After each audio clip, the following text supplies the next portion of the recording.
Hello বন্ধুরা, প্রিয়া ইপসা কিচেনে তোমাদের সবাইকে স্বাগত। আজকে তোমাদের সাথে শেয়ার করলাম দারুণ স্বাদের নিরামিষ একটা পনিরের রেসিপি। এভাবে একবার বানিয়ে খেয়ে দেখো, দারুণ খেতে লাগে। রেসিপিটা ভালো লাগলে প্লিজ আমার চ্যানেলটিকে লাইক করে দিও। তবে দেখে নাও আমি এটা কেমনভাবে তৈরি করি।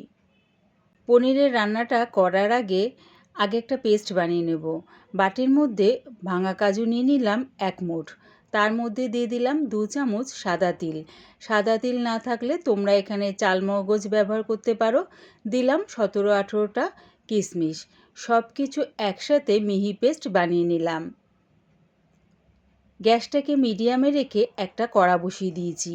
এবারে একটা মশলা বানিয়ে নেব। তার মধ্যে দিয়ে দিলাম 1/2 চামচ গোটা জিরে, 1 চামচ গোটা ধনে, 1 চামচ মৌরি। রান্নাটা থেকে খুব সুন্দর একটা গন্ধ বেরোবে এই মৌরির জন্যই কিন্তু। অবশ্যই মৌরিটা দিও। দিলাম 2টো ছোটো এলাচ, একটা দারচিনি আর 7-8টা মতন গোটা গোলমরিচ।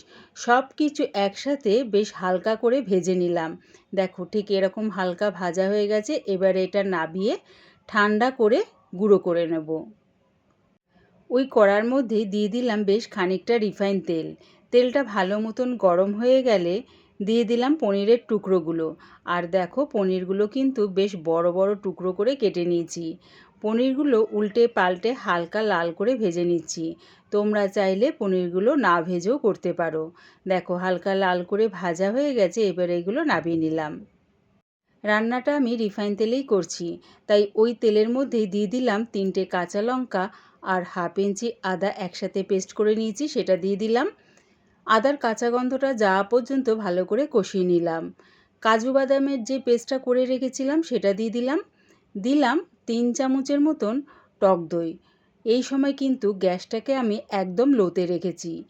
সব কিছু ভালো করে কষিয়ে নিলাম।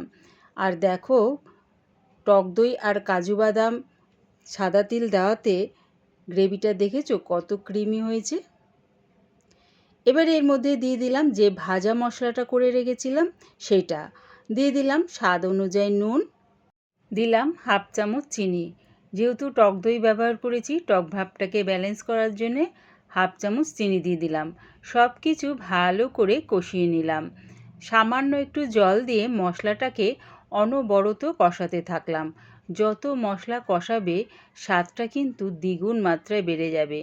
দেখো মশলাটা কিন্তু খুব সুন্দরভাবে কষানো হয়ে গেছে, তেলটাও বেশ ছেড়ে দিয়েছে। এবারে এর মধ্যে দিয়ে দিলাম ভাজা পনিরের টুকরোগুলো, দিলাম 1 চামচ কাসুরি মেথি। সব কিছু ভালো করে মিশিয়ে নিয়ে দিয়ে দিলাম আমি 1/2 কাপের মতন জল। জলটা দিয়ে ভালো করে মিশিয়ে নিয়ে এটাকে আমি আরও 1 থেকে 2 মিনিটের জন্য গ্যাসটাকে লোতে রেখে ভালো করে ফুটিয়ে নিলাম। তাহলে কি হবে, গ্রেভির স্বাদ আর গন্ধ খুব সুন্দরভাবে পনিরের মধ্যে ঢুকে যাবে। রেডি হয়ে গেছে আমার দারুণ স্বাদের নিরামিষ পনিরের রেসিপি।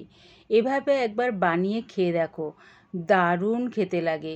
বেশ অন্য স্বাদ লাগে পনিরের এই রেসিপিটা। পুরো ভিডিওটা দেখার জন্যে প্রিয়া ইপসা কিচেনের থেকে তোমাদের সবাইকে অনেক ভালোবাসা রইল। নিরামিষ পনিরের রেসিপিটা ভালো লাগলে প্লিজ আমার চ্যানেলটিকে সাবস্ক্রাইব করে দিও।